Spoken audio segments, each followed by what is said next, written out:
नमस्कार दोस्तों, आपका बहुत बहुत स्वागत है मेरे यूट्यूब चैनल पर। हम सुन रहे थे मछली दीदी कहानी, जो शरत चंद्र चट्टोपाध्याय द्वारा लिखित है।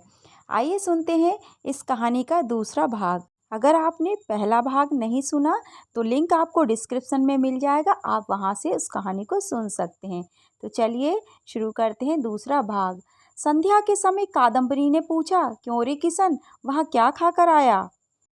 किशन ने बहुत लज्जित भाव से सिर झुकाकर कहा, पूड़ी। काहे के साथ खाई थी? किशन ने फिर उसी प्रकार कहा, रोहू मछली के मूंड की तरकारी, संदेश, रसगू।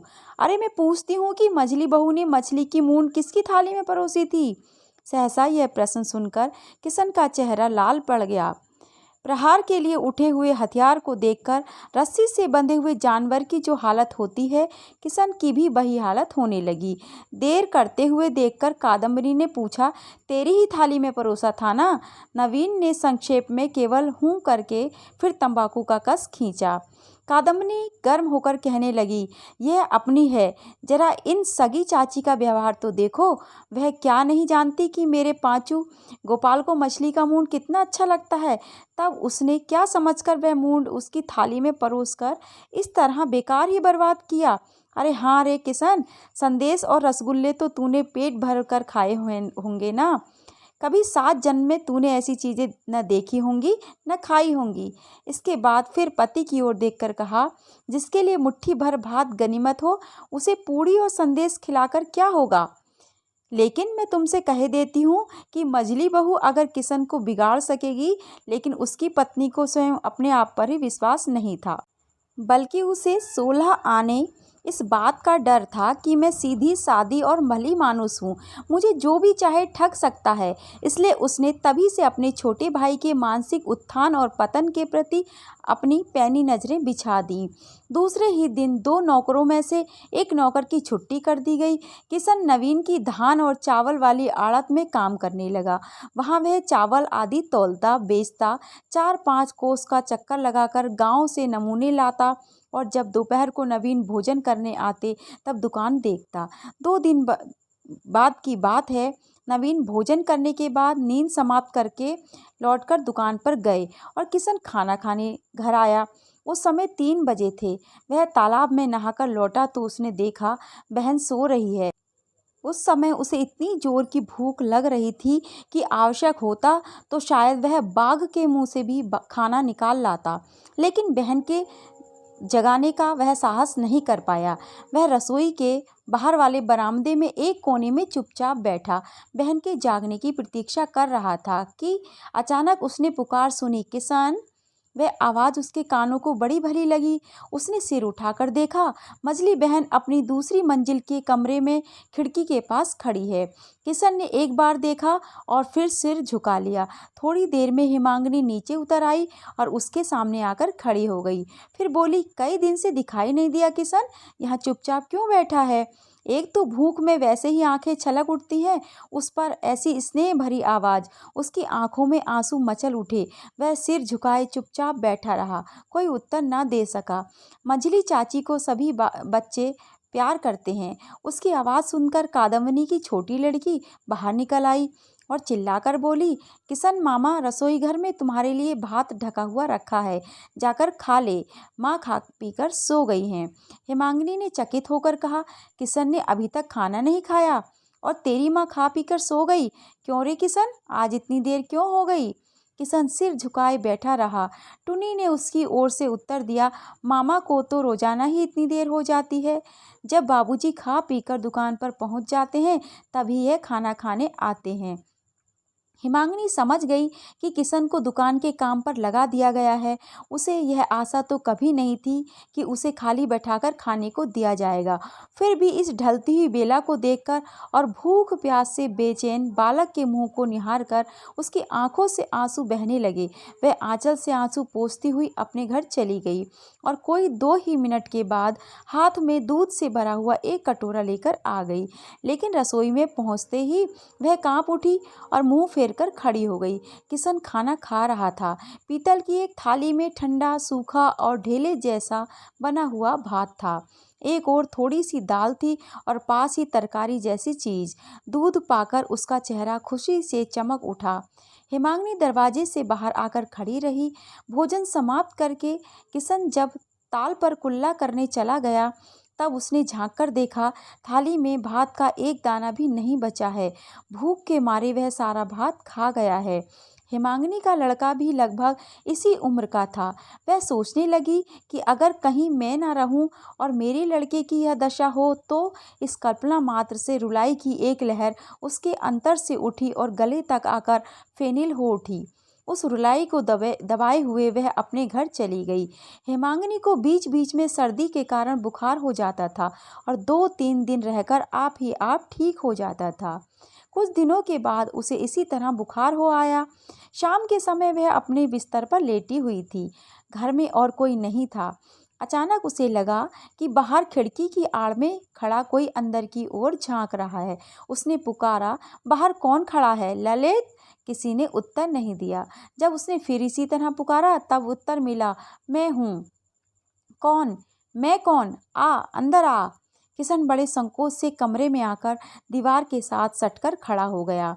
हेमांगिनी उठकर बैठ गई और उसे अपने पास बुलाकर बड़े प्यार से बोली, क्यों रे किशन, क्या बात है? किशन कुछ और आगे खिसक आया और अपने मैले दुपट्टे का छोर खोलकर 2 अधपके अमरूद निकालकर बोला, बुखार में ये बहुत फ़ायदा करते हैं। हेमांगिनी ने बड़े आग्रह के साथ हाथ बढ़ाकर पूछा, यह तुझे कहाँ मिले? मैं तो कल से लोगों की कितनी खुशामद कर रही हूँ, लेकिन किसी ने लाकर नहीं दिए। यह कहकर हेमांगिनी ने अमरूद सहित किशन का हाथ पकड़कर उसे अपने पास बैठा लिया। मारे लज्जा और आनंद के किशन का झुका हुआ चेहरा लाल पड़ गया। हालांकि यह अमरूद के दिन नहीं थे और हेमांगिनी अमरूद खाने के लिए बिल्कुल लालायित भी नहीं थी, तो यह 2 अमरूद खोजकर लाने में दोपहर की सारी धूप किशन ने अपने सिर पर निकाल ली थी। हेमांगिनी ने पूछा, हाँ रे किशन, तुझसे किसने कहा था कि मुझे बुखार आया है? किशन ने कोई उत्तर नहीं दिया। हेमांगिनी ने फिर पूछा, और यह किसने कहा कि मैं अमरूद खाना चाहती हूँ? किशन ने इसका भी कोई उत्तर नहीं दिया। उसने जो सिर नीचा किया सो फिर ऊपर उठाया ही नहीं। हेमांगिनी ने पहले ही जान लिया था कि लड़का स्वभाव से बहुत डरपोक और लज्जालु है। उसने उसके सिर पर हाथ फेरकर बड़े प्यार से भैया कहा और न जाने कितनी चतुराई से उसका भय दूर करके उससे बहुत सी बातें जान ली। उसने पहले तो बड़ी जिज्ञासा प्रदर्शित करके बड़े प्यार से पूछा कि तुम्हें ये अमरूद कहाँ और किस तरह मिले, और फिर धीरे धीरे उसने गांव घर की बातें, माँ के बारे में, यहाँ तक कि खाने पीने की व्यवस्था और दुकान पर उसे जो जो काम करने पड़ते हैं उन सब का विवरण एक एक करके पूछ लिया। और तब अपनी आंखें पोंछते हुए बोली, देख किशन, तू अपनी इस मझली बहन से कभी कोई बात मत छिपाना। जब भी जिस चीज़ की भी ज़रूरत हो चुपचाप यहाँ आकर मांग लेना। किशन ने बड़ी प्रसन्नतापूर्वक सिर हिलाकर कहा, अच्छा, वास्तविक स्नेह किसे कहते हैं ये किशन ने अपनी गरीब माता से सीखा था। इस मझली बहन ने उसी स्नेह की झलक पाकर उसका रुका हुआ मात्र शोक पिघलकर बहने लगा। उठते समय उसने मझली बहन के चरणों की धूल अपने माथे लगाई और फिर जैसे हवा पर उड़ता हुआ बाहर निकल गया।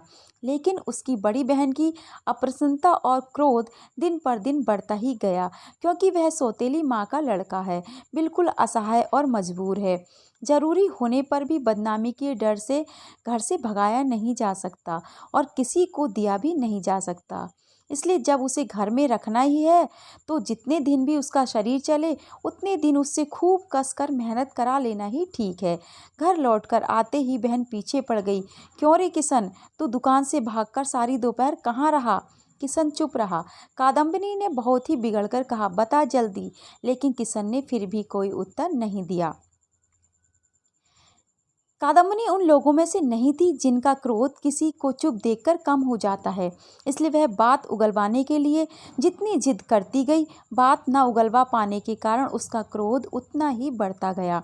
अंत में उसने पांचू गोपाल को बुलाकर उसके कान मलवाए और रात को उसके लिए हांडी में चावल भी नहीं डाले। चोट चाहे कितनी ही गहरी क्यों न हो, लेकिन यदि उसे छुआ ना जाए तो महसूस नहीं होती। पर्वत की चोटी से गिरते ही मनुष्य के हाथ पांव नहीं टूट जाते, वह तभी टूटते हैं जब पैरों के नीचे की कठोर धरती उस वेग को रोक देती है। ठीक यही बात किशन के बारे में हुई। माता की मृत्यु ने जिस समय उसके पैरों के नीचे का आधार एकदम खिसका दिया था, तब से बाहर की कोई भी चोट उसे धूल में नहीं मिला सकी थी। वह गरीब का लड़का जरूर था, फिर भी उसने कभी दुख नहीं भोगा था और घुड़की झिड़की से भी उसका कभी परिचय नहीं हुआ था। तो भी यह आने के बाद से अब तक उसने कादम्बनी द्वारा दिए गए कठोर दुख और कष्टों को चुपचाप झेल लिया था, क्योंकि उसके पैरों के नीचे कोई सहारा नहीं था। लेकिन आज वह इस अत्याचार को सहन नहीं कर पाया, क्योंकि आज वह हिमांगिनी के मात्र स्नेह की मजबूत दीवार पर खड़ा था, और इसलिए आज के इस अत्याचार और अपमान ने उसे एकदम धूल में मिला दिया। माता और पुत्र दोनों मिलकर उस निरपराध बालक पर शासन करके, झिड़कियां देकर, अपमान करके, दंड देकर चले गए, और वह अंधेरे में जमीन पर पड़ा बहुत दिनों बाद अपनी माँ की याद करके और मझली बहन का नाम ले लेकर फूट फूट कर रोता रहा। दूसरे दिन सवेरे ही किशन चुपचाप हिमांगिनी के घर पहुंचकर उसके बिस्तर पर पैरों की ओर जाकर बैठ गया। हिमांगिनी ने अपने पैर थोड़े से ऊपर खींच लिए और बड़े प्यार से कहा, किशन दुकान पर नहीं जाएगा? अब जाऊंगा।